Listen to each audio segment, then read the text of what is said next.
Welcome to the Five Phenomenon Podcast. I am your host, Shane Hayes, and with me again this week is Ted Haycraft. Hey, it's me again. And we are also joined later in the episode by Hollywood Reporter editor Tyler Coates, and we are discussing the Once Upon a Time in Hollywood novelization by Quentin Tarantino. It's a roller coaster ride of reading.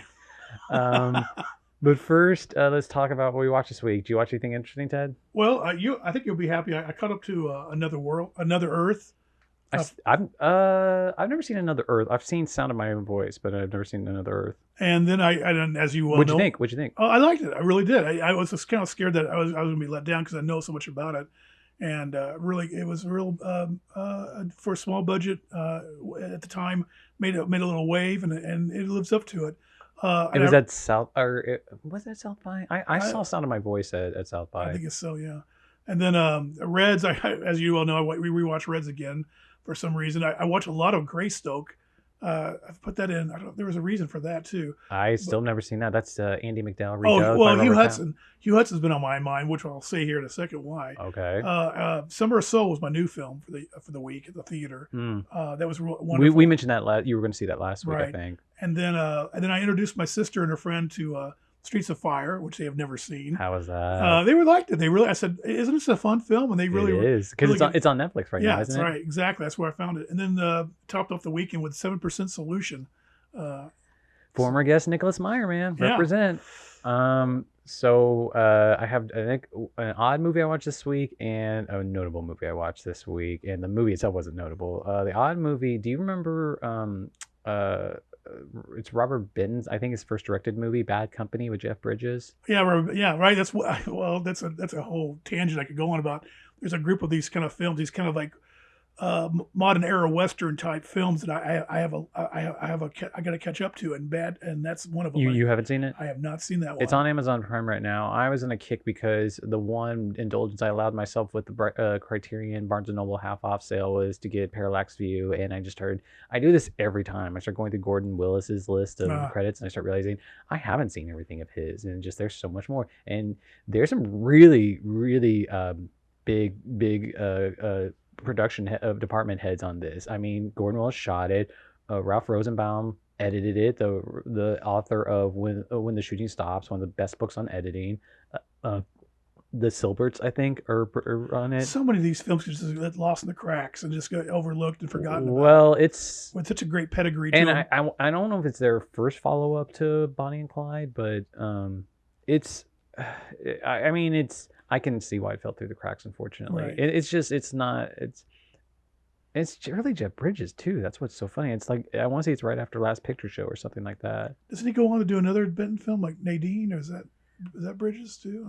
Anyway. I haven't seen a lot of Benton stuff, so...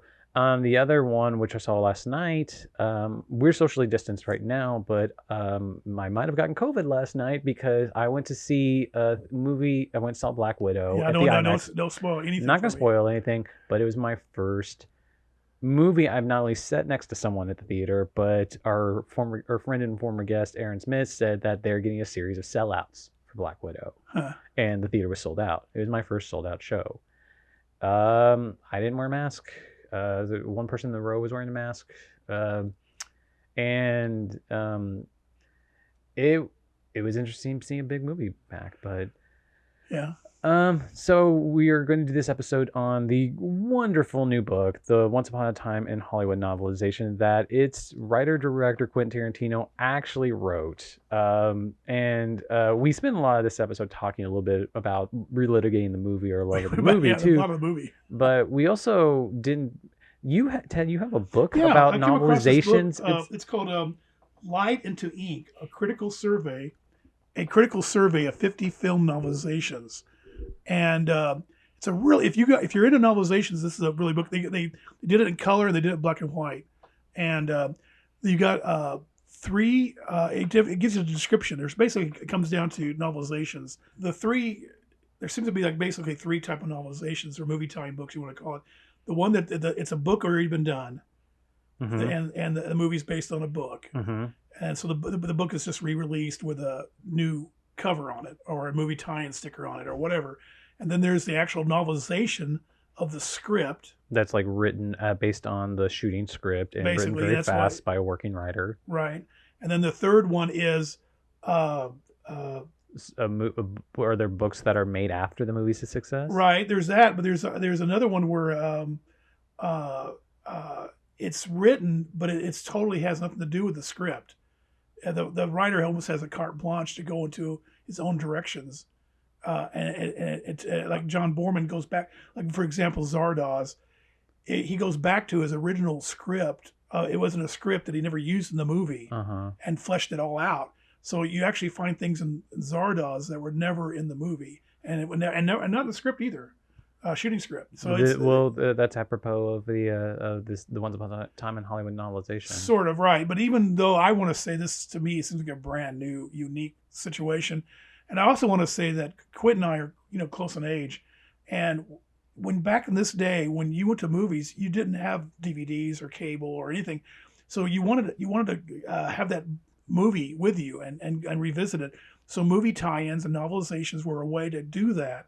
And you would collect them. I collect them by directors Mm-hmm. and had them on my shelves. And I've seen your stack of I even bought even novelizations, different covers. I even bought Mean Streets. I got two different Mean Streets with two different color schemes on it, just because I was that come of a collector. After we record this interview, you were wondering what kind of fiction you should start reading right now. I got a hinkling that you haven't been reading many of those novelizations. You just have them. So Well, maybe, yeah, I'm guilty. As opposed to Quentin read his, I yeah. didn't read mine. I did maybe one or two. I do say that I got excited after we. I think it was after we did this podcast. I came across a copy of a novelization of Hugh Hudson's Revolution with Al Pacino, Oh, and I had just watched that because of the 1776 episode, podcast. yeah. So I was really excited. It was like some kind of this. I want to get all my novelizations out and put it back on the shelf again. Okay. I don't think I've ever the novelizations were well after my time. Like I think the only one I was kind of aware of was the Alan Dean Foster Star Wars one that's written quote in quotation marks by George Lucas. But I wanted to use this space right now. I didn't get it into the episode, but I think I need to get recorded for posterity my two Quentin Tarantino stories. Oh yeah, right. You do. Yeah. So back when I lived in Austin, and I forget the time period. It was when he was shooting Death Proof. He was shooting Death Proof in Austin, and I was working for Richard Linklater's production company, Detour, and at Linklater's his kind of country house, they had a party for the Death Proof crew, and as an intern, I was supposed to work it with the food. And I have two distinct stories to tell here. The first one was when we got there and the crew got there, everyone was getting to know each other. We weren't serving food yet or anything like that. And there was a deck where like everyone was at, and they were at two different tables. And I was kind of in the middle of it. And I was in the middle between two different conversations. And somehow, and Tarantino wasn't there yet. No one was there yet, except the crew. And they were talking about Blowout. They were telling the story about why Blowout was the reason Tarantino cast John Travolta in Pulp Fiction. And I'm just trying to insert myself into a conversation. And I was like, oh, I love Blowout. And I started trying to tell the story about my first time seeing Blowout, where the opening sequence in Blowout is a slasher film parody that ends with, to spoiler for Blowout, reveals that it's a movie within a movie, and it reveals it with one of the most amazing, hilarious, funny sounding screams, which after I first saw the movie, I was living with roommates. We all watched that scream over and over and over, and I could still do it. And I need to check my levels real here, but it goes something like, ah! Okay. So I try to tell that story to no one in particular or whoever is listening, and there's two conversations going on, and by the time I get to the scream and do the both conversations go deathly silent. No one looks me in the eye. No one acknowledges that I did it. They wait a beat, and then they continue talking, and I just sit there in my shame. Second story. So when we're actually making food for, it was like a 4th of July thing, I think, and Tarantino was there by that point. I think he got there late. And the interns were at a grill, and I was assigned to do shooks of corn. Now, on a grill, I had no clue that corn could be cooked on a grill or grilled on an outdoor grill like this. I had no idea how that happened. And I think basically you're supposed to keep it wet. I don't remember if I was given a squirt gun on it or not, but I was just supposed to keep it wet. And I would hand it to people, and I would always be like, "Is it okay?" And like everything seemed fine. And then Tarantino comes up, and he sits at the table next to us while we're all doing the grills, and he gets his food, and he got some corn. And so I turned to him and go, "How's the corn?" And he goes, "Oh, it's good, it's good." And I didn't want to seem like I was needy for it, but I needed to explain myself. So I was like, "Oh, because I'm an intern and I cooked the corn. I'm not sure I'm doing it right, and I think I'm hoping I just want to make sure it was good." And he's chewing on it, and he goes, "Yeah, it's good corn." And he chews on it, and at the side of his eye, he just kind of looks at me while he's chewing it to make sure it's actually good.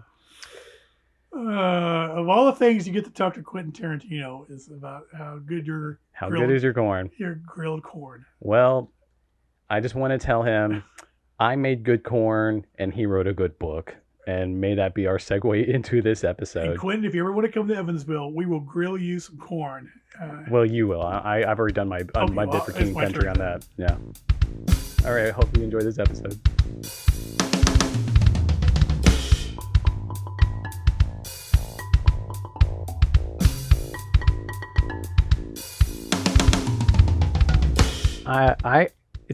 The book. So the book's technically 400 pages, but I know, and we scheduled this out so like all of us would have time to read it. But I got through it in 3 days. Yeah, I read it in like 4 days. Like it's pretty common. I've heard people saying like 100 pages a day is a pretty fast way to get through this. Like it's yeah, and it really hit me like reading this. Tarantino's scripts used to have pre-Hateful Eight, this thing where they would leak and everyone would jump on them right away. And I had Inglourious Bastards and Django both kind of ruined because not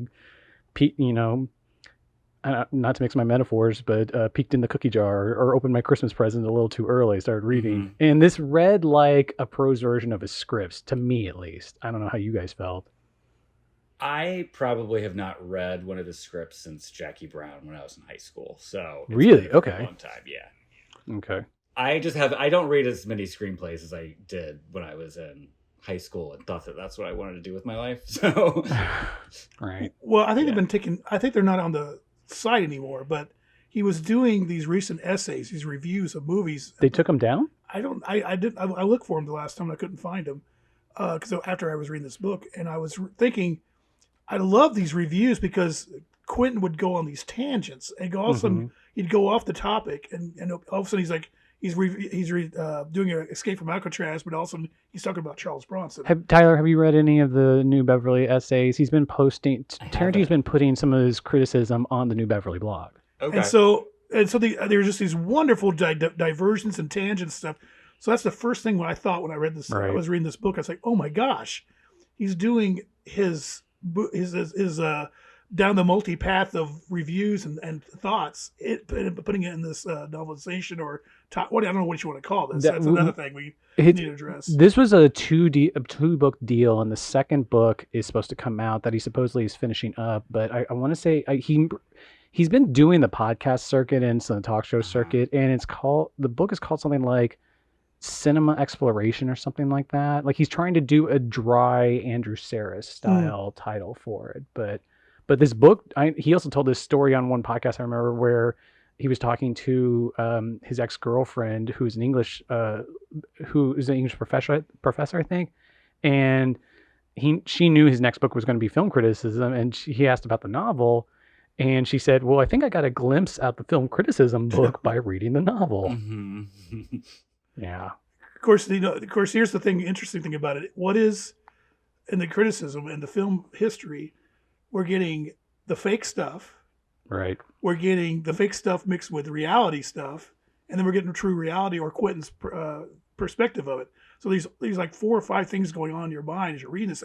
It's driving me crazy in a good way. When I was reading it, I was just like, oh my God, what is because like he does a slam on Renee and Antonioni. I'm like, now who is that slam? I had a bunch of notes on that. Yeah. Cliff has the whole big section where like his opinions seem very much Tarantino's and he has a moment where he calls Antonioni a fraud, which I'm sure I've heard Tarantino say before. He calls Hiroshima Mon Amour a piece of crap, which I thought was hilarious. Different directors too, in the same sentence, I think, or something. He talks. The one I thought hilarious was he was talking about not liking 400 Blows because the kids in there. He's like, do French kids worship Balzac like just as a god? The one I laughed really hard at is when he was talking about Fellini, and he didn't name Juliet Messina by name, but he called her on her Chaplin bullshit. And I heard it again in some other interview. He said like, I agree with a lot of what Cliff said. Like, because he doesn't like Rick starts having his opinions on spaghetti westerns later, and he clearly doesn't agree with those. But Right. Yeah. yeah. I mean, did you take anything else from those, Tyler? Or? I mean, yeah, I think that I loved it so much. I did the opposite of you. I did not listen to anything. I listened to no press because I wanted to go in as cold as possible because I knew that I had the expectation would be very different.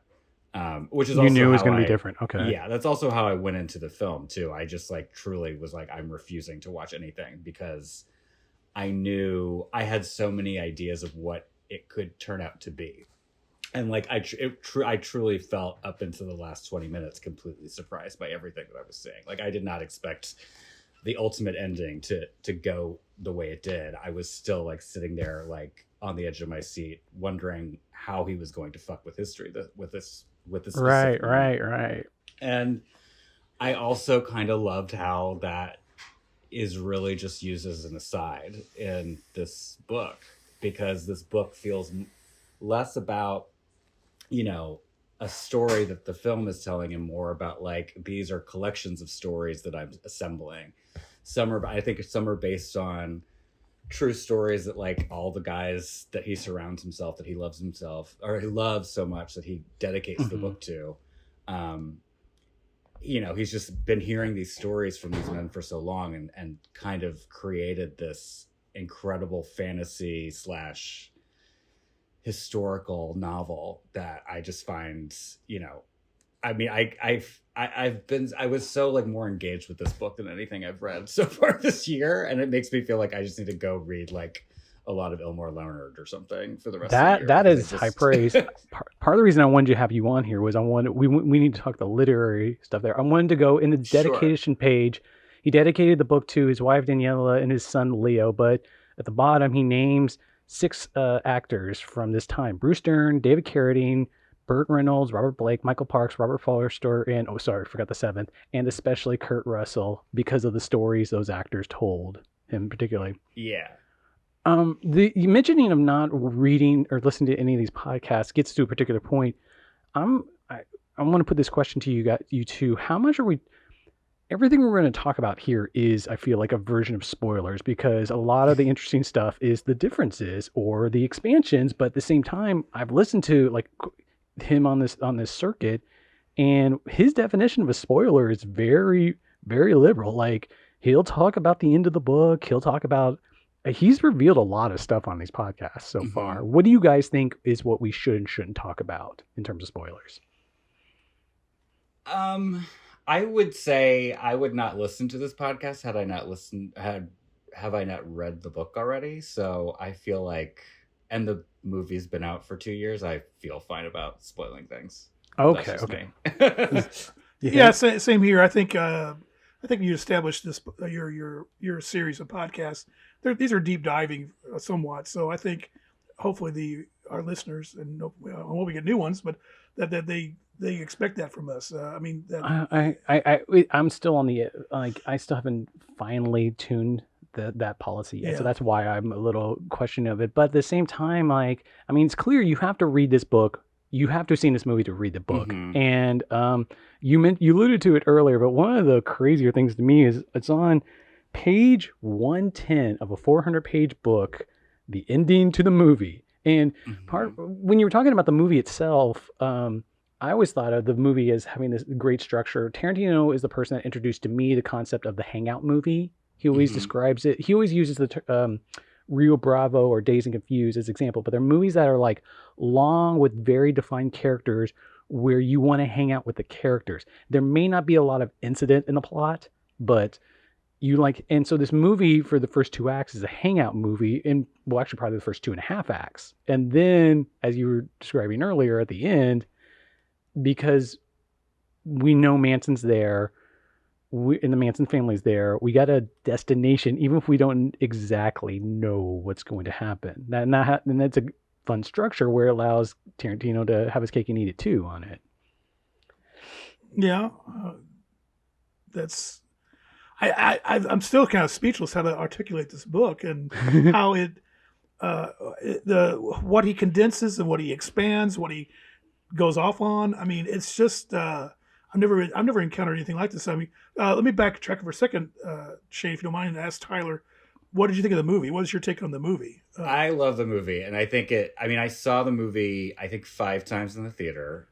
Yeah, I have seen it. I'm there. I was there too. I've seen it several times since. I feel like it has eclipsed Jackie Brown as my favorite Tarantino. But I also, I mean, I'm coming from a very personal place from it, where I moved to LA in 2018. They were filming the movie in LA around that time. I didn't see any of that, obviously, and my partner grew up in LA-ish. And so just driving around LA with him, he's always pointing out, like, I call it the John Tyler tour of Los Angeles, because it's not like, here's that, recognizable place. It's like, here's that recognizable place, and here's a weird story from my life about it. Okay. So when I saw the movie, I mean, also I'm obsessed. I'm obsessed with Manson lore. I don't think I knew that, Tyler. Yeah. I mean, I've ever since watching Helter Skelter as like in like 8th grade at late night on TBS or something, I was obsessed with it. And then, I mean, I didn't even read the book Helter Skelter until I think a couple of months before the movie came out, because I felt like, oh, I know everything about it, but I was just kind of refreshing myself.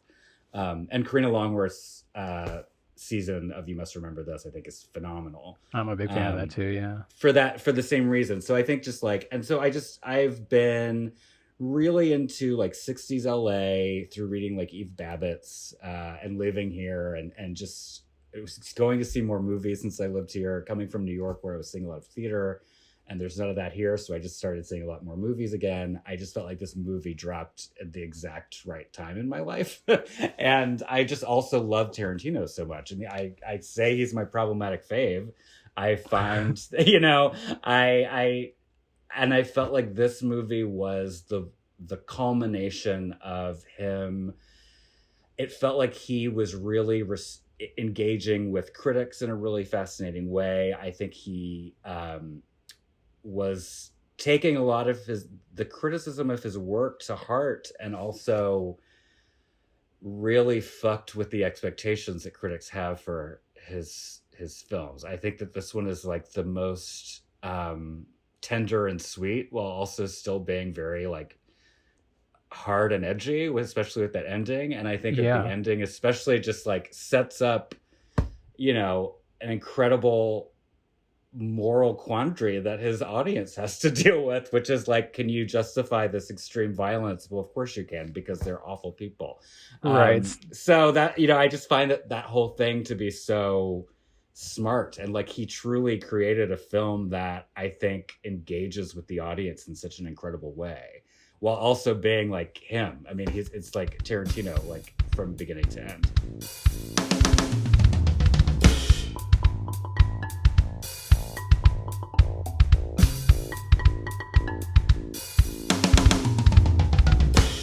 I think we're in similar boats. And I think Ted, to a certain extent, is where I've had problems picking a favorite Tarantino movie, because I think he's like, it's like with Kubrick or with the Coens, where like my favorite is the last one I saw. But I've tended to say Jackie Brown used to be my favorite, and lately I've been thinking Once Upon a Time is, and a lot of it is what you were saying earlier about the him responding to some of his critical the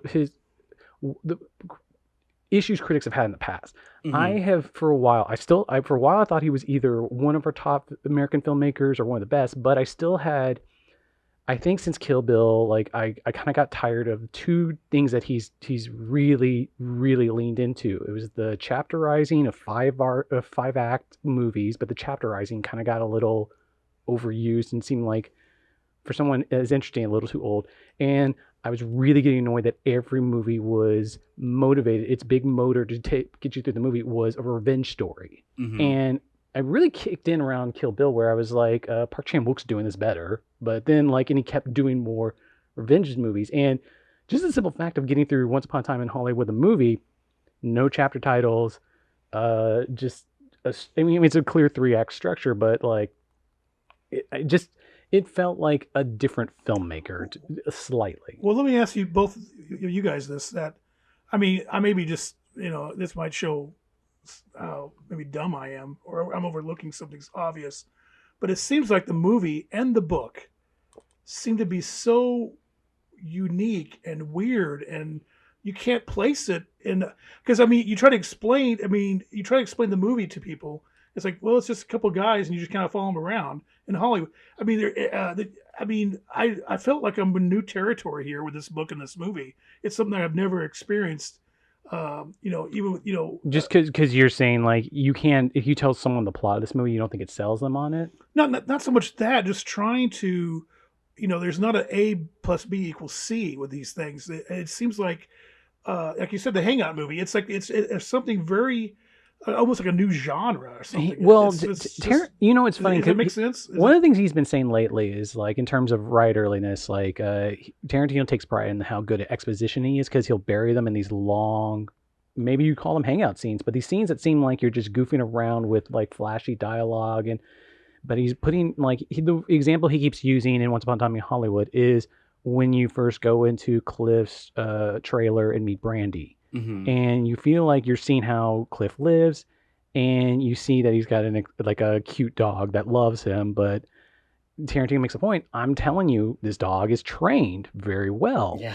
Just because that's going to pay off. And it's more of an elegant way of hiding exposition so that you really just don't know plot points are coming to you until they are needed. Well, both of you guys are much. You read, guys. I think you two read much more than I ever do. So, I mean, do you see? Is this a unique writing, or have you seen it before in other writers, or is it? From the beginning, I kind of described the film as a play. I mean, just the 3 act structure, the long scenes of just talking. I mean, that's why I love Tarantino as a writer. And what I love about Jackie Brown is that just like the writing is so tight and sharp. That's what I loved about Pulp Fiction the first time I saw it. It was just like the writing and these characters that he creates are so interesting. And that's what I loved about this too. It's like these are characters that are very much inspired by real people, and they feel incredibly real because he is an expert at this subject matter, which is this era and time. But he also just like creates these characters that are so fully realized, and they're so fully realized that, and we'll get to this I'm sure too, is that you have complicated feelings about whether you like them or not, because they're despicable people, but they're also incredibly likable people. And it's really, I mean, I can't think of another character like Cliff Booth, and like the expansion of the character in the novel. The expansion is crazy. It's insane. I mean, it's insane. And like, yet my opinion didn't really change of him. I mean, I don't think I would want to be his friend, and I don't think I would respect him if I knew him in my real life, but I don't know. It's also complicated. It's also fiction. So that's why I'm allowing myself fiction to be like, it's fine, I had this worry that like if I were friends with Cliff, would he kill me someday? And is he going to kill Rick someday? Like, right. The expansion on Cliff is interesting, but I want to get back to the literary part. Tyler, I've had this. I don't have an answer for this. I imagine you won't either. But what do you think, Tarantino, when he talks literary references, he seems, his whole thing in film is he loves high art and low art. And he seems very well read, but he also seems like he's very well read on paperbacks. And when he talks like the high art of he sometimes seems like he's read one and gotten bored with it, or sometimes like I've heard him mention things like Mark Twain in the past, but it comes down to like Elmore Leonard's the things I think of. Yeah, I mean, I think that he's very much. I mean, again, it's like the pulpy. I mean, Elmore Leonard, I feel like, is as a writer who deals with kind of that world a lot. I feel like he is the one who has been kind of identified as like the highest brow, maybe. Like I think Yeah. that like Library of America has released his books, you know, in their collections, that sort of thing. Which like maybe some of the old noir writers like James and Cain would sort of fit into, but you know, there's I really not. one of the ones that on our episode we did on Miami Blues, we talked about Tarantino a lot because the writer Charles Wilford said that, or he said that Charles Wilford was a big influence on Pulp Fiction. But at the same time, these are a little more modern version of the writers you're talking about too. It's Yeah, just modern pulpy 70s 80s crime writers. yeah. I mean, I think you can look at like Thomas Pynchon and Inherent Vice as like that's like the prestige version of that genre. Okay. Because I think I think the book does it first because it's taking his like incredibly dense, you know, which I'll admit I've read like one chapter of that after seeing the film and loving it so much. But and then Paul Thomas Anderson does it again. Like he kind of elevates like even higher than maybe what Altman did with The Long Goodbye, which like The Long Goodbye comes from, you know, Chandler's stories, which again, I think were, you know, at the time were probably trashy, pulpy novels that have gained some literary renown. And Long Goodbye is like a very like it's Allman's following the basics of the plot, but like he's throwing a lot of it in. Or he's deconstructing it. Yeah, Yeah. Really smart. Which is, it's all about the vibe, really. The way I look at it that way. So I wouldn't call this book very literary. And I think that he wouldn't either. He released it as a paperback, not just because of like the nostalgia of it. I think it's because it's an $8 book, you know? It's not anything. It's an $8 book. Yeah. And I think that's what's so great about it. I mean, you can tear through it and it's really well done. It's not trash, but it's also not like art. I feel like he is an artistic filmmaker and he's a good writer. I think he's a great prose writer who can be entertaining for sure. One of the things he's been saying in the interviews is, even though I've been pushing this idea that like the prose is like his scripts, that when he was going to his editor, he asked the editor about the Lancer chapters, which are the pilot that's being shot in the movie. Mm-hmm. And the editor, he asked just a basic idea, what they thought. And she's like, well, clearly they're the best written book chapters in the book. And he was like, well, yeah, because I'm not trying to write in my own voice. And like, this is the voice of the narrators that have been in his movies, whether it's Kurt Russell or he himself in Hateful Eight.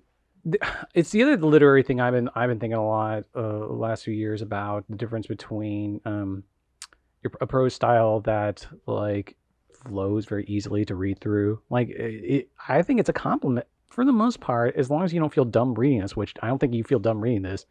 To get through 100 pages a day is good writing, I think. Is a goal for sure.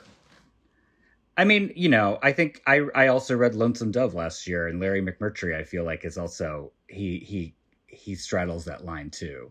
And that was a book that I read it and being like, oh, this reminds me a lot of Once Upon a Time in Hollywood, because the characters are sometimes very despicable and that you still have some sort of like, I don't know, genuine feeling of hope for them, I guess, is the thing. Or like you want them to succeed. I kind of look at like this. There's a thing of Tarantino that he's really dived into where he really wants you not to think one thing of any of his characters, and he puts it in your face of them. And he'll like Hateful Eight was the kind of like peak of that, I thought, where he just like was really forcefully having things that's like these characters are doing things that like. But at the heart, I still wonder what is Tarantino's humanism. Like I think he's. It goes to the basic concepts of is a likelihood, like making a character likable. Mm-hmm. Yeah, is that the goal of a writer? And I think all of us would agree that's not. Like, I don't think it's the goal of the writer. I think it is a tool for a writer, maybe, and I mean, it's something that an audience wants. I think an audience wants to. We need a reason to follow a character for so long. I think it's easier in a film to have a bad person that you follow because it's a shorter amount of time. I think if you're going to dedicate 400 pages of your life, and maybe if it's a little bit more denser writing, you're going to want that character to be a little bit more digestible. Maybe I think it's tough. I think I look at him and I look at David Lynch in the same way, because I think that they both get a similar criticism about their treatment of women. And I look at them as not really. I think that they are striving to depict the world around them in their films, and I think that they find their worlds to be very dark and fucked up, and people are are capable of doing terrible things, and that's what makes you a human. Is that you are able. Everyone's capable of doing something bad. It's the choice that we make whether or not to do those things. And I think everyone is capable of violence in some sort of manner. And Hateful Eight, I think, is the strongest version of that question. I think with especially with Jennifer Jason Leigh's character, whether or not you can see her as a victim, which she is a victim of violence, but she's also a perpetrator of it. Yeah. And I don't think you were supposed to leave that movie thinking, well, she's good or bad. I think everyone's bad in that movie. And yeah. Well, I'm going to paraphrase Bob Dylan here and say, if you could see my thoughts, you put my head in the guillotine. Because I think that's this book, especially more so than the movies, I think, because you're engaging your mind with the prose that he's getting to say 4-letter words and things that you would never dream to say out in public. You would never talk about with your the only things that some of the things you think about that you could share with your very, very close friends, locker room talk, are really things that you would not want to be. That's a loaded phrase there. Yeah, well, really, things that you would not, or you're satirizing somebody you saw at a Walmart or something. You wouldn't do that at either your church or your picnic, your family picnic, but you might do it with a close friend. He gets to do this in the book. You get to hear the thoughts of these characters, and that's right. What Tyler's saying is just that you just. I did want to tell you, Ted, that in one of these podcasts, I can't remember the Bob Dylan song, but they asked Tarantino about why there was a big gap between Jackie Brown and Kill Bill, and he was talking about how, as much as he loved movies, there was a period where he was uninspired just because he didn't know what the next mountain was going to be. And he quoted a Bob Dylan song about something about the muse just not being there for him, or not inspiring him for him. When I Paint My Masterpiece, or no, not When I Paint My or the Watching the River Flow. Might be that. Yeah, Watching the Do you River remember a particular? That might be it. Yeah. So I if you hear that podcast, I feel like you'd be giggling a little. Well, yeah, I'm a big Dylan freak, and Okay. and of course I find out Tarantino is one too. So I make every time I turn around, Quentin's in comic books, which I'm into. I mean, just the whole splitting Kill Bill apart in two parts, 3 and 4 Musketeers. They split apart. He has his own prints of those films. Yeah. Anyway, we're gonna off on a tangent here, like what Quentin does. Yeah. To finish up the likability thing, I always think of like King Richard or Alex from Clockwork Orange or Travis Bickle, where like those are the ones that like people want to watch them, and that it's hard to put your finger on why, just because. Or you sound like you have a response to that, Tyler. It's the unlikable character. Something when I was taking a pilot writing class last year, like the instructor, one of the things that it makes me laugh about still is that he's like, it's really, really hard to, obviously your protagonist has to have some like struggle and problem that is going to like be their fatal flaw, and that usually leads to them there's something unlikable about them that you want to see them change, and that's why you're following them. But he was like, a really good example of that is Eastbound and Down, where that was such a great show, not because the character was great to watch, but because the actor portraying him was, Danny McBride is just like, you can't take your eyes off him. Everything he does is so funny, and his delivery about everything is so funny. And every copy that came about 2 years after that show failed because no one can do a character like that, like Danny McBride can. You think it's in the performance? I think it's a lot in the performers. I think, obviously, the three that you mentioned are obviously They have great examples of More them, than yeah. that, I think it's the writing. Yeah, I mean, I don't think that Alex and the Clockwork Orange is all Malcolm McDowell. I think there's a lot of other people who prop that up. But I mean, I think, and Richard III is obviously, almost an ancient at this point literary character that has inspired so many people exactly like him in contemporary versions or modern versions. I think a lot of it has to do with the actors portraying them. And I think that, I think I was thinking this reading the book. I was like, even if Brad Pitt, if we saw him doing the things that we see Cliff do in the book, I mean, I'm talking the stuff. I mean, the worst part to me was the dogfighting as a dog dad. I mean, weirdly enough, the murders were not bad, but the dogfighting to me was outrageous. I mean, the murder of his wife, or the killing of his wife, I guess we could say, because it's up in the air whether or not he meant to do it. You do get a. It's still up in the air. Well, he even says that. I mean, I'm looking literally what's on the page before I jump to conclusions, because I think that the rest of that sequence in the book changes the tone of that throwaway scene in the film, because I mean, it's disgusting and horrifying. If I can describe it, he shoots her with a shark gun and her body falls, splits in half, and he holds her together in his arms for hours, and they talk and have a tender conversation. And then the irony is that the rescuers come and completely kill her by just moving her body, and she falls apart. It's fucked up and disgusting. Which, again, this is imaginary. It's fiction. I mean, I doubt that someone told Quentin that this happened to anyone in real life or whatever. Fingers crossed. Let's hope not. Yeah, any of these guys. I don't think that it's I think it's very clear that it was inspired. You can't take the Natalie Wood of it all away from it. Okay. At least, I mean, I couldn't, and a lot of people that I saw the film or talked to the film about with could not.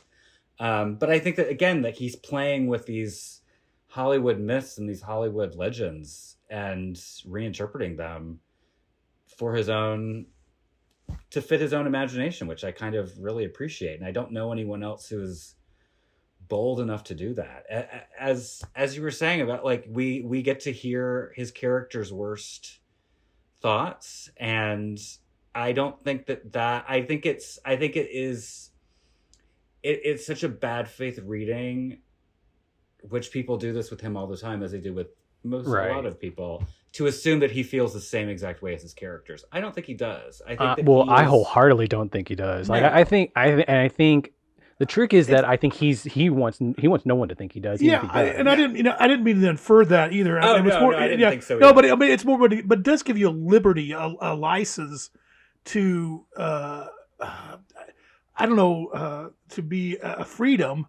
And of course, like I said, it's not none of us. Hopefully, nobody wants to think that way or say those kind of things. But you can't control your thoughts. But there's that side of everybody too, and it gives you that outlet. Right.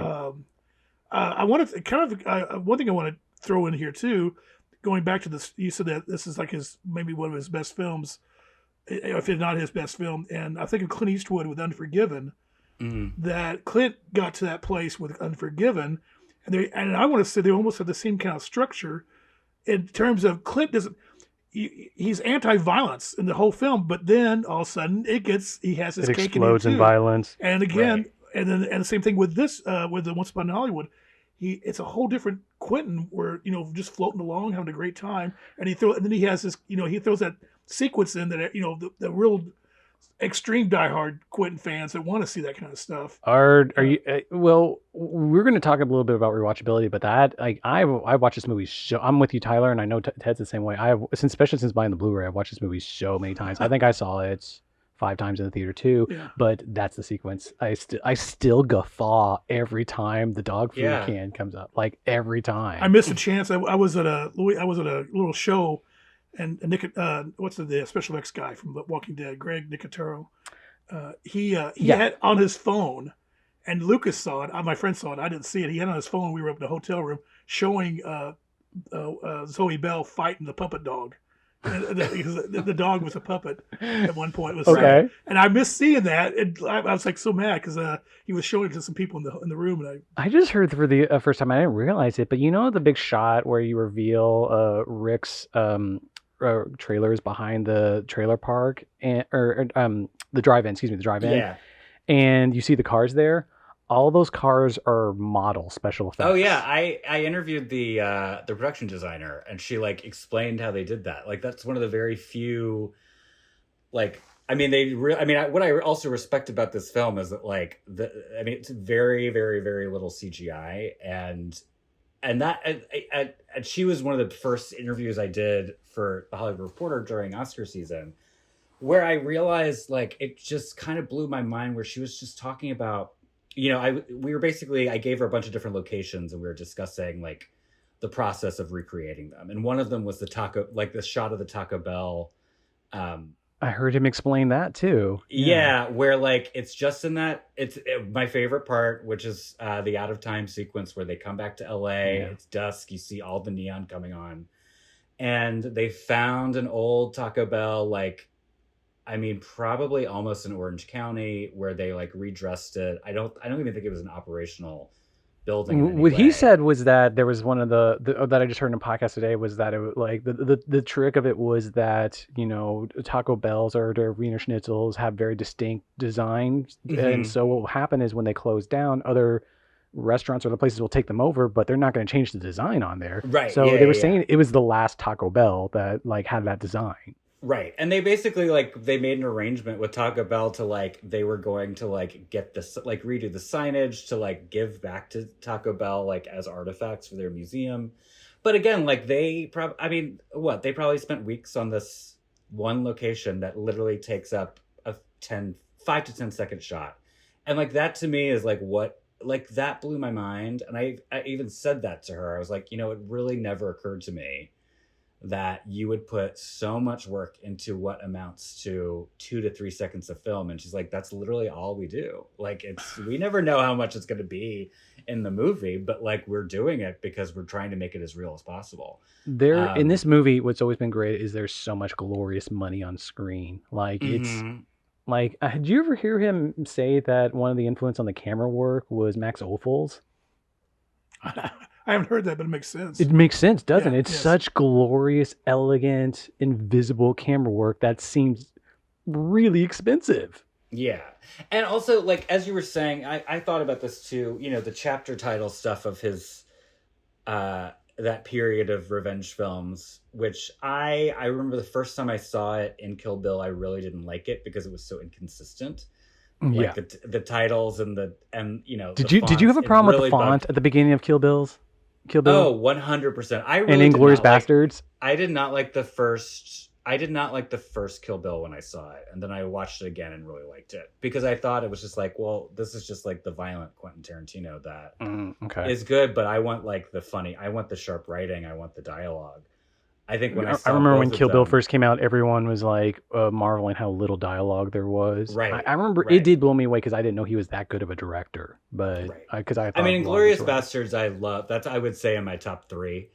But I felt like I liked that this one was like a little bit less heavy on like that kind of in your face postmodernism technique. I mean, I think. I know people really hate the Kurt Russell narration that comes out of nowhere twice. I still like it because I just find it to be, again, this is a movie about legends and lore, so I just find it all to be part of the tall tale aspect of it. I've just gotten used to it because he's used it in a few movies by this point too. Yeah. Well, we're talking more about the movie here. You can't help, but I just you can't. To my really money. Can't. Two of my favorite sequences are just Cliff driving back to his home and the neon lights coming on, like you said. I mean, I could live. To me, that's just, you know, I know a lot of people use a love letter to LA, but to me, it's a love letter to cinema. I mean, it's just what you could do with cinema that just makes it work so well. And if you're in that zone, you just this is it. I think to bridge those two, I feel like it's a love letter to Hollywood and the industry making of Hollywood. Oh yeah, the Yeah. stunt man and the you talking about the Yeah, because I mean, like behind the line, the thing about below the line. the movie's in love with TV and TV production too. Like that's and the craft into TV production. I think we come to realize how much TV is in Quentin. I don't Right. at first, it's in fact it's interesting. He's slacking these foreign film and foreign directors, but Band Apart was the name of his company. Right, Godard. So I always thought, well, he's obviously into the European stuff, but but now like. What's his name? Jamie Foxx is wearing the coat from Michael Lannon's coat from Bonanza. I mean, all these little TV things are just. I mean, and the love and the minutia of Lancer is beyond belief. Supposedly, one of his next projects, whenever he's done making movies or in between, is he's written 5 episodes of Bounty Law that he's going to film. That he says he's going to film. I've heard that like the 10 movie thing is real, but that means he's not retiring. He's just going to move into television, which sort of makes sense to me. I mean, he's done TV before. I think that like I could see him writing a play and directing it. I think that like, I think what is so great about his films is that, again, we live in the most postmodern era of all time because we're constantly every new thing is literally a rehashing of something else that was itself a rehashing, or it's been litigated by somebody. Yeah, because like I mean, we're living in an era where we're seeing a lot of references to the 90s, which in the 90s it was all referential to the 70s, which was referential to the 50s and the 20s. Like that's really what's happening here. And I feel like what I love about his stuff is that and this is where I think I relate to him. As a kid, I was just obsessed with pop culture and I was obsessed with television. I was obsessed with movies. I knew everything about movies I wasn't allowed to watch because the best way to like engage with them was to like read the Leonard Maltin reviews or watch the clips on like those CD-ROMs or whatever. Or buy the movie tie-in. Yeah, exactly.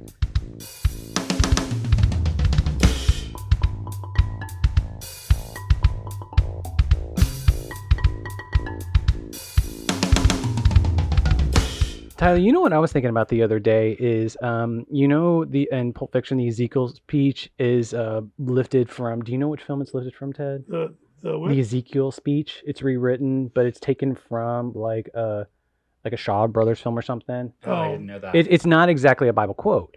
What I was thinking about the other day is going back to the episode you were last on, Tyler, with the flick, and how that speech is integral into the flick. Yeah. So like. No one talks anymore about Tarantino lifting from other films. Like it's something that disappeared after kind of Jackie Brown to a certain extent. Maybe came back for Kill Bill. It had to have come back for Kill Bill, but for the most part, was gone. And then you think of something like a play as good as The Flick takes the speech and does something new with that, something that he took from somebody else, and it's just. Culture being reused, but finding new meaning in it too. Yeah, recontextualizing it. I mean, I think that's. I mean, he's still. I mean, what I love about his use of music is that it's all inspired by film.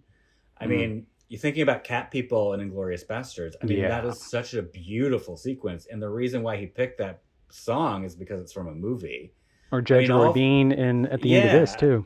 I mean, most of his music cues come from other movies or scores that are made up from other scores. Bernard like Herrmann and Kill Bill. Or if not, that it's obscure pop songs. It's not your top. Yeah. It's not your pop songs that everybody knows. It's the ones in the 30s and the 40 chart, Yeah. I mean, the use of the radio as a character in the film. It really is. And using those jingles that like work as, I mean, the Tanya Tanning song is like a great song. That makes an appearance in the book too. I was impressed that he got some of the radio stuff still into the book too. Yeah, I mean, I think that like that is him being a connoisseur of so many different mediums and using them all in his storytelling. I mean, I think that this does. I mean, it uses like the cutaways to other films, the fake films, the real films that he inserts people into.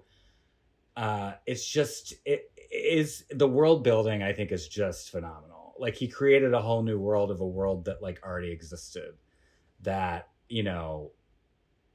is like truly aspirational, I think, as a writer, because as we've mentioned, like the Lancer plot, like just basically rewriting the Lancer plot, but still explaining what Lancer was about, and like Are you guys maintaining familiar the with premise. Lancer? I was looking up clips on YouTube today of it, and I always thought it was a full blown like it was a pilot that didn't go. No, it's 2 seasons. No, it was 2 seasons. Yeah. Yeah, Okay. yeah. So I But mean, Do he you remember anything basically. of it, or? I do know the name, and I know Andrew Duggan, and I was at an age where I was more entranced by the new westerns, the spaghetti westerns, the dirty westerns. Sure. So TV stuff was just like, if I had nothing else to do on a rainy day, I might drop in on have Gunwheel Travel or syndicated, repeat of Rawhide. But so Lancer was just in that mesh, Big Valley, Bonanza, all that stuff. At my age, I was like latter day westerns. If I was younger, late 50s, or it was even more so. Mhm. But no, but Lancer was part of that big mass of westerns. The stuff he seems to be celebrating to a certain extent for Yeah, someone, And even like the procedural, like the FBI and Mannix and stuff like that. I mean, it's sort of, it all predates Columbo, but there's such a huge obsession among like film Twitter folks with Columbo. Columbo is on Peacock because- now, and everyone's obsessed with it over the Yeah. pandemic, I guess. Because because that was a show that like got real stars and got real actors and directors. And Patrick McGowan directing. Yeah. Patrick McGowan, but the pilot's by Spielberg too. Yeah, So Yeah. yeah. So yeah, I think it's a really it feels like less of like about cinema, but just like about Hollywood at the time, and also just like pop culture at the time, that he just has been unable to shake, because it was just so. It's yeah. It's a little tricky though, because I'm pretty knowledgeable when it comes to a lot of film history, and like when he goes off into like the canon for Cordoba with Papard, that's I know that film. Dalton's not in it, but he talks about Dalton being in that and the Deadly Trackers. So I'm curious. A kid reading this, he'll never he won't know. But then like he goes into real stuff like the Aldo. He'll give you a whole history of Aldo Ray. The Aldo Ray chapter is just pretty amazing and heartbreaking. And you get a capsule history of Aldo Ray. And at first I'm thinking, why is he doing this? He just must love Aldo Ray and let it go at that. But then he uses it deceptively as another character tick of Cliff. Yeah. Like, Cliff gives, you see why. But it's just, that's the really crazy thing, is like, what is real and what isn't real in terms of the history aspect of it. Well, mentioning Aldo Ray, I want to go into one of my favorite observations of the book is he talks about a lot of the male actors of this period who went to World War II and clearly got some like irreparable PTSD, but they didn't go to Hollywood and become these big leading men and give this idea of modern day machismo, but at the same time they would have to get blisteringly drunk to get through any violent scene. He talks about Lee Marvin stuff. Yeah, I watched the movie Spike's Gang is what it's called. I watched it on YouTube, that scene he was talking about. And it's weird because the scene Tarantino talks about specifically, Lee Marvin at least delivers his lines where. See, that's where I'm wondering. That's tricky because he also mentions earlier on that Lee, because of his drinking or something, he didn't get the part for $50 More. And I've read, tons and tons of. I'm a big Leone freak, so I kind of know all the actors that were up for that part, and I don't remember ever coming across that in any of my. Is this something he might have heard from through the grapevine? Possibly Quentin knows something that I don't know, or it just makes sense because Leone wanted every actor before he got to Lee Van Cleef, just like he did with Clint Eastwood the first one. He went through he wanted every actor before Clint. So I don't know. So that's the part I'm kind of like, is this? I need to go find this out, or this is kind of tricky. It's kind of. But the other stuff is real historically accurate, so it's interesting. It's the world you were talking about, Tyler. Yeah, I mean, I think that it's a really interesting, again, you can critique him, I think, for the way he depicts masculinity or toxic masculinity. And I think that this movie, is a really great example of just male friendship. Yeah. I love the line in the film too, and I can't remember if it's in the book, but like when they refer to each other as like not really a brother, not really a a husband, or a lover or something like that. Like how do you like break off your relationship that It's in the isn't narration really, when they come back from Italy in the movie. yeah, it can't be defined because there's like no social norm that defines it. And I do think that what this film, and I think the book expands on it, is really looks at like these long-term ramifications of the post-war life that really fucked up these men. And not just the men in Hollywood, but men overall. And I don't know much about his relationship with his father. I know that he's opened up about it being a little bit more complicated. Again, I don't read a lot of his personal life stuff. He told a crazy story about his real dad on Joe Rogan. But mostly, my favorite chapter in the book is the chapter at the Drinkers Hall of Fame, where it's clear he considers his dad a stepdad. Yeah, and his dad, but Curtis, he sort of like refers to Cliff as the father. I mean, he refers to a little boy named Quentin.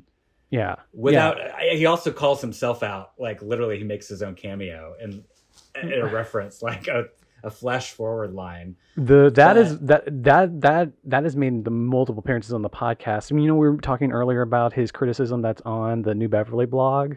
That the movie he mentions in there's an essay on it that he talks about. It's a John Sayles script that was written that was never produced with the money it should have been produced with, and so that's the movie that he remakes in 1999 in between The Lady in Red. Yeah, Jackie Brown and Kill Bill, apparently. But I did read an interview where he described the angle he shot Cliff driving from was deliberately lower because that was evocative of him driving around with his father around Los Angeles. And so I think maybe he is examining something about his father there too, that, his father had these issues stemming from the same event that all these other guys were kind of recovering from. Yeah, that's interesting. I was wanting to bring this up, that it's remarkable though, that this is when he was about 6 years old. How much do you guys remember when? Oh my gosh, the memory level. Yeah. I mean, my memory doesn't start kicking in maybe like 8, 10 years old, 11. It kicks in a little earlier, but it's not as detailed. No, the detail. I don't have details, but I have visual memories like that. I think I can imagine like I can remember being in certain places, probably because I've reimagined it over and over again. It's probably so far removed what from reality, and I'm creating a new memory in my mind. But I do remember like sitting in certain places of the house, or sitting in like riding in a car, or being in a certain place and having that emotional memory of it, I guess. So I can sort of see him, especially if he had such a complicated relationship with his father. I think that would probably stick with him too. Listening to these podcasts, it doesn't sound that complicated. It was just that his mom and his stepfather got a divorce when he was like 10. But like, I don't know, that was why that chapter spoke to me so much, just because it was clear like the memory stuck with him, and he remembers every detail of Drinkers Hall of Fame or the other bars they were going to. Tyler, you mentioned the angle in the seat, and it's gone to this question. I know, Ted, you and I have been around conversations about. One of the former guests, USI professor Eric Braysmith, when he saw this film, his problem with the movie, which was that there's no black people in the movie. And it always struck me as, whenever I first heard that, I was thrown off because, one, I think Tarantino is one of a pretty damn good director when it comes to representation. He's pretty good in that department. Two, I thought of that exact shot just because like he's replacing a black man with Brad Pitt.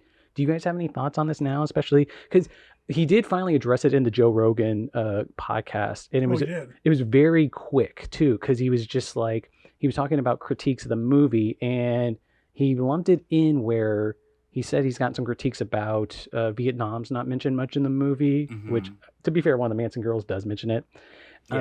And he said he got the critique there were no black people in the movie, and his response was, so Cliff and Rick didn't pass Jim Brown in the studio lot and say hi to him. That was how he kind of cast it off. Do you guys have any thoughts on this?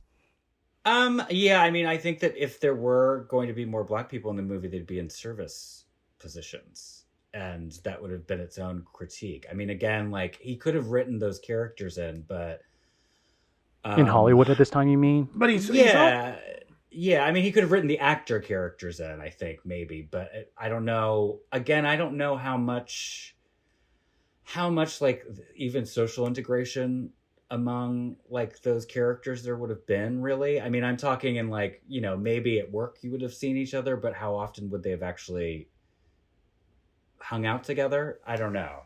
I wouldn't know the historical accuracy of that. Like, Ted, you have any? No, I mean that was my first. I did think of that a lot, and Yeah. I try to, because we can't. How can you not think about it a lot in this day and age? And it's and I thought, well, he's trying to show that changes are happening. Like he makes a book that reference everybody's the actors now are sons of actors with long hair, hippies. Mm-hmm. Michael Douglas, Mhm. Peter Fonda, and the whole era is changing from easy, going to the easy rider from the old school stuff. So I'm thinking, well, there were the riots and Malcolm X was shot and Martin Luther King, and so you would think there Is might this have the been. TV representation of that? I don't know. There might be something happening in '69 in LA, maybe not. Maybe it's very it's been it's been very white for a long time. Watts is like Mhm. 67, isn't it? Yeah, so I don't know. I mean, I don't know if he could, and I'm just thinking, I grew up in a very white, you know, world in my little closed world in Evansville, Indiana. There were Well, you guys both have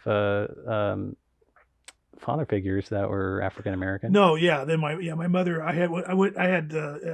We lived with a African American boyfriend, and then my mom eventually married a Vietnam vet who was African American, and it was to say the relationship was problematic is to say yes. It okay. was, but yeah, I don't know. But I still think the film works without addressing that. I mean, I don't know. Yeah, I mean, I think I take it from I take it. I mean, I think the biggest glaring omission in which it would have been more contextualized would be within the Manson world, because that was so much of his, for whatever you would call it. I mean, he truly was Modus operandi. extremely racist person who was trying to start a race war. Yeah. Or had aspirations to, and so that was sort of absent. But also, like the Charles Manson of it all was also kind of absent from it. I mean, he shows up and like you see the Manson family, but you don't really understand why. It's not really about them or what they're trying to do.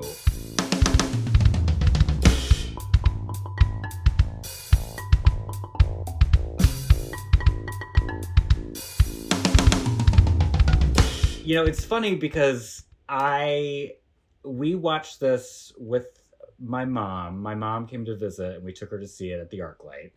And she grew up watching Bonanza and Westerns and all this stuff. So she was like, and I was sort of worried because she's not a Tarantino fan for the violence, but she was just like, I loved it. I didn't go to the bathroom once. I sat through the whole thing. It was amazing. She's seen it multiple times since. At Christmas, we watched it with my brother and his wife, who are 32. They had no idea what was happening because they just don't know anything about that time. They don't really know much about the Manson family.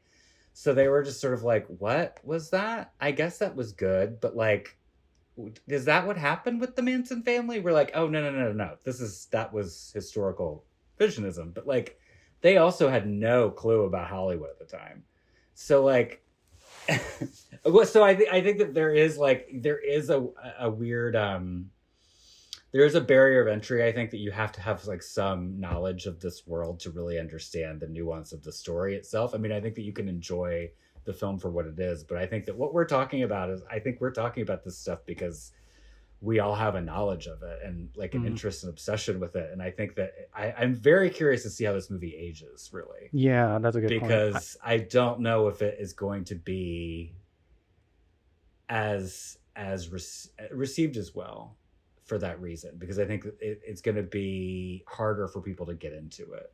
I've had a little problem in my head just because rewatching the movie over and over, like it started to represent my historical idea of 69 too much, where it's like, and in my head, I'm like, they filmed films in 1969. Like, Yeah. like a few months ago, I rewatched Model Shop, and I was like, why am I like salivating over Once Upon a Time in Hollywood for this regard when you could see Right. LA in 1969?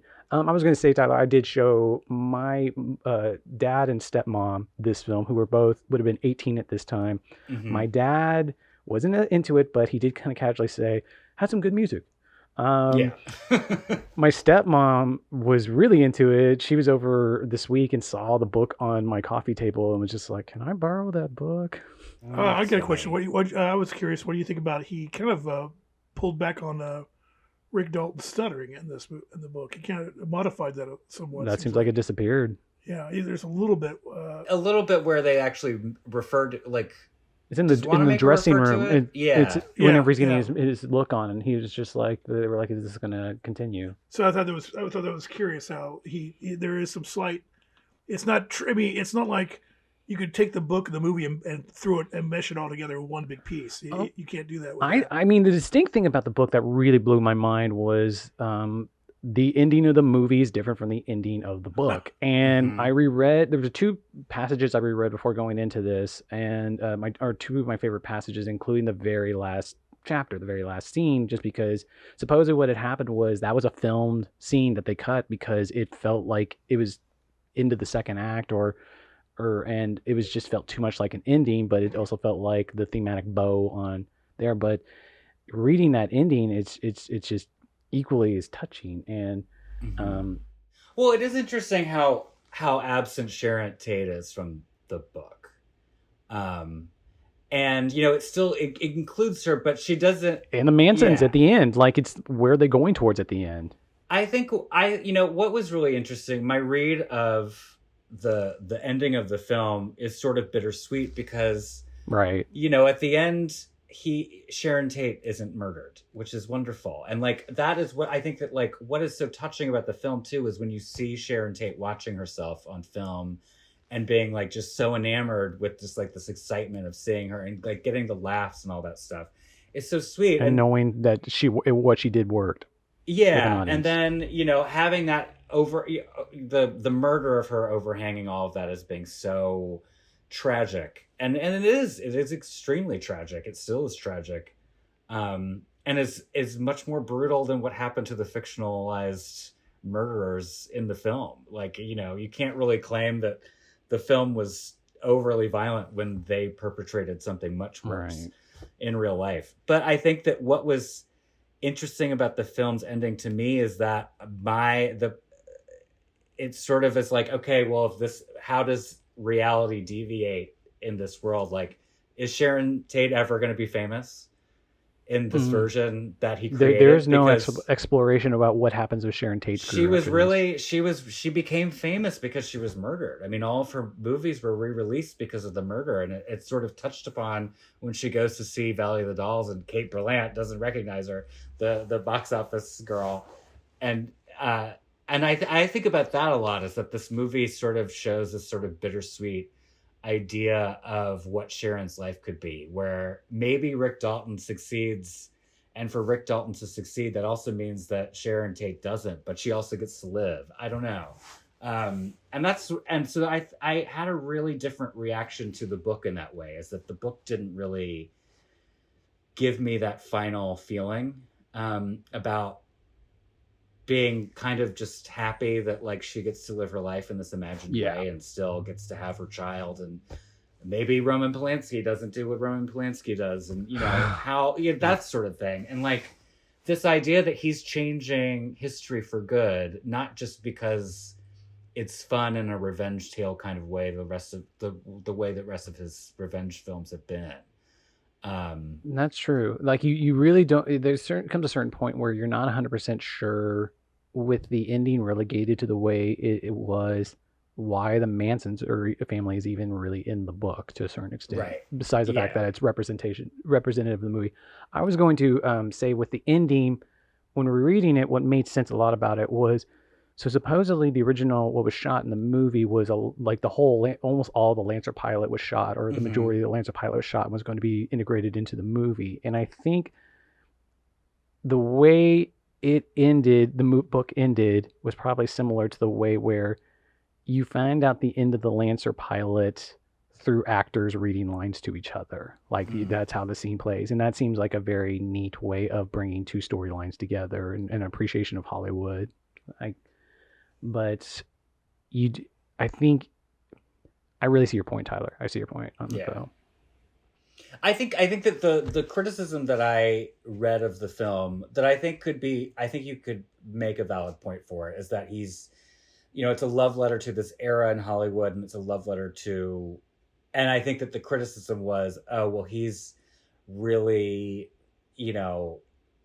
kind of glamorizing an era that was still pretty misogynist and racist, and and I don't think that that's what he's doing. I don't think that I think at the end of the day, he was saving Sharon Tate, and that's what the point of the revisionism was. It was giving her more life than what I think that we've allowed her to have as the infamous murder victim, where she's labeled as who was in a couple movies. I mean, like Valley of the Dolls was not received well for many years after her death. It was still seen as this trashy movie. I mean, it is, but it's also a beautiful movie, and it's a really well-made movie, as silly as it is. Did you see the I want to say at the end of 2019, Greta Gerwig gave Tarantino this award. Yes. It might have been.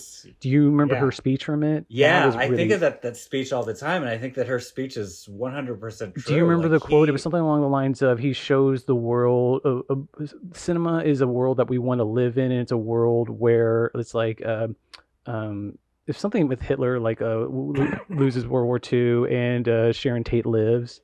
Yeah. Is that the quote? I think that he shows bad people, but he also shows, people triumphing over evil, like the worst evils, I think.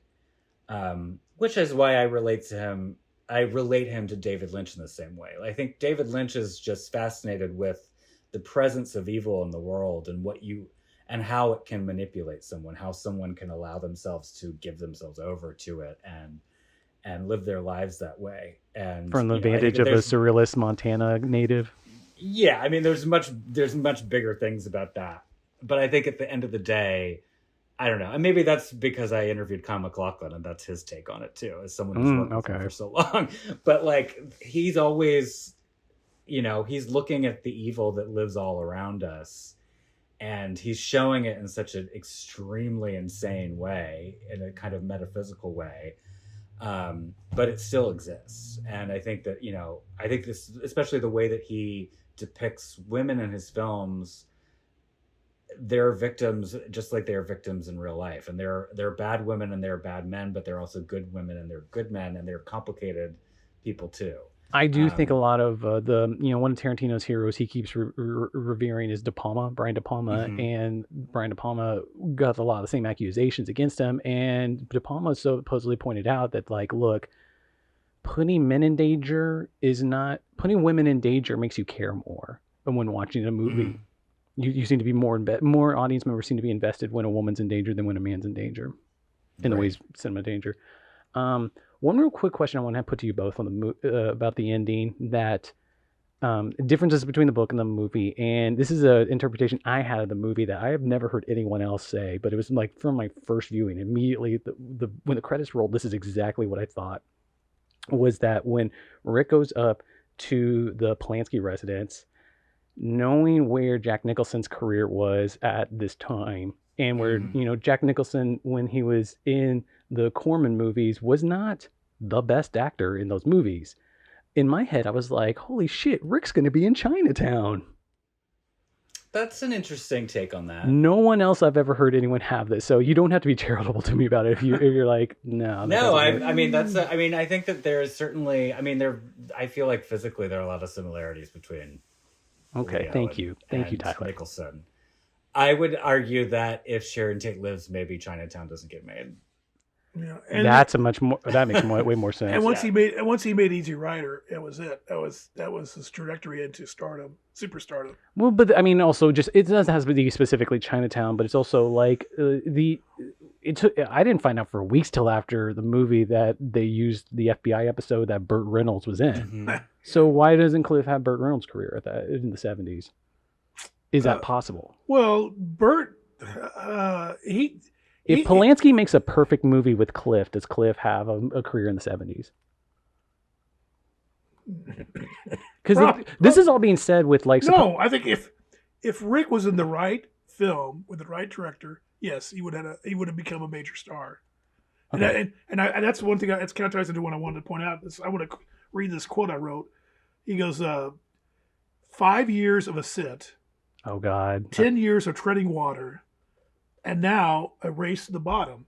And I think that's another huge uh, uh, mission statement for Quentin Right. is a spotlight on all these actors that they're good. They all have their Right. qualities, They all could have been. but they make a joke about how the hell did Clint Eastwood make it? I mean, and they all rush over. There's a huge rush. Burt Reynolds goes over and does a Kabuki film, Mm, Now Have a Joe, yeah. but he also goes back and does TV series. He's still doing Dan August and a later series. I mean, Burt. It took a while for Burt to kick in. I mean, actually, some say that it was a Cosmopolitan The fold out and his Carson appearances that really made him a star more so than his movie and TV stuff. That makes sense. And then and Deliverance was a major.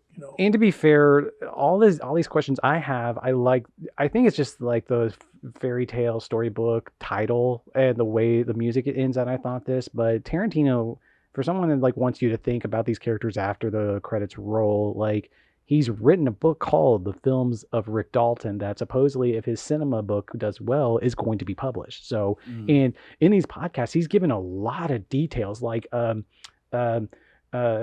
Cliff writes a revenge movie for Rick to do in the early '80s. That's a canon style one that like makes Rick rich throughout the '80s, and then he retires in 1988, and then he moves to Hawaii, and Quentin Tarantino, the real person or the fictional Quentin Tarantino, meets him at a film festival. Like these characters live on. Yeah.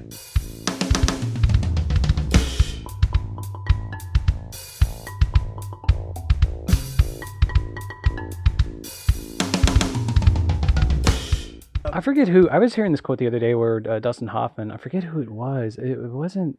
It was someone he started out with early who did a bunch of theater before he made. It might have been. It wasn't like Robert Forster, but it was something like that. Where Robert Forster had a medium cool. But anyway, his point was that like Dustin Hoffman was asking if he could be doing this again, and he said that. Well, I kind of admired him just because of the chops he got, but more than anything, him staying in regional theater and consistently working, he got better authors.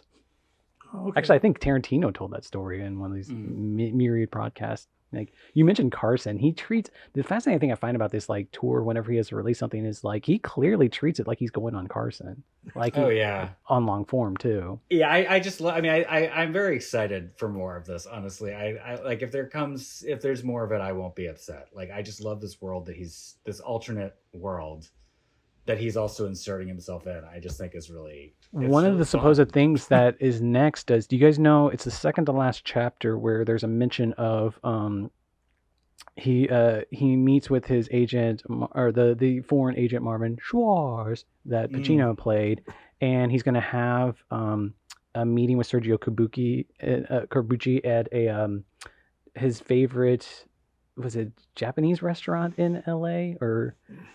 Well, supposedly in a play version of this that Tarantino's already written, the entire second act is the dinner of Rick and Sergio Corbucci in Italy at their favorite Japanese restaurant.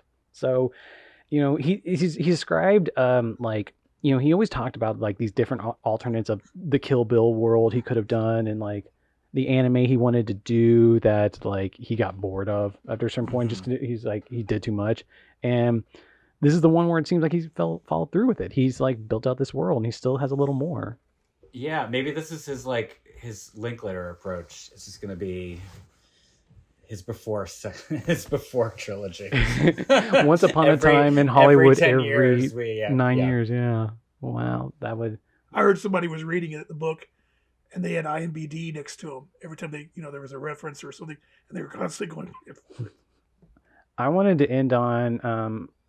Based on this idea that like spoilers are a little liberal, I'm not telling you what this passage is from, but where this from or what happens around this passage. But I thought this was one of the most touching parts, and I'll abbreviate part of it. But when the characters talks about how grateful they were to work in Hollywood. And they talked about all the wonderful actors he's worked with through the years, all the different actresses he got to kiss, all the affairs he had, all the interesting people he got to work with, all the places he got to visit, all the fun stories he got to live, all the times he saw his name and picture in the papers and magazine, all the nice hotel rooms, all the fuss people made over him, all the fan mail he never read, all the times driving through Hollywood as a citizen in good standing. I just thought, Yeah, I mean, I think that what this film does, it shows that, or and the book does too. It shows that this is work, but there's also a lot of like, there's joy to be had around it, and I think that he's really celebrating just the excitement, this the start, like the stardom of it, because I think that that's what gets everyone in, interested in movies in Hollywood in the first place, and then those of us who somehow are some tangentially related to it with our work, it becomes less fun, the day to day, and it's sometimes we need a reminder that at the end of the day that this is like really exciting stuff, and like right. we get to work on things that are like entertaining people and ourselves. So I love Yeah. that. I the thing I've been thinking about since this movie came out is it wasn't something Tarantino wrote, but something else someone wrote about him. It's I think I've mentioned to you, Ted, the film crit Hulk. He writes it off on the internet. He wrote an essay a few years ago from a quote supposedly that he met Tarantino. They finished watching a bad movie outside a theater in Boston, and Tarantino told him never hate a movie. And it always struck me that this type of movie, especially a movie that's like metafiction about Tarantino's love of movies, that seems to be the guiding ethos behind it. Never hate a movie, and just seemed touching. So Yeah. Tyler and Ted, thank you both for being on the podcast. That's entertaining. Thank you. Thanks, Tyler.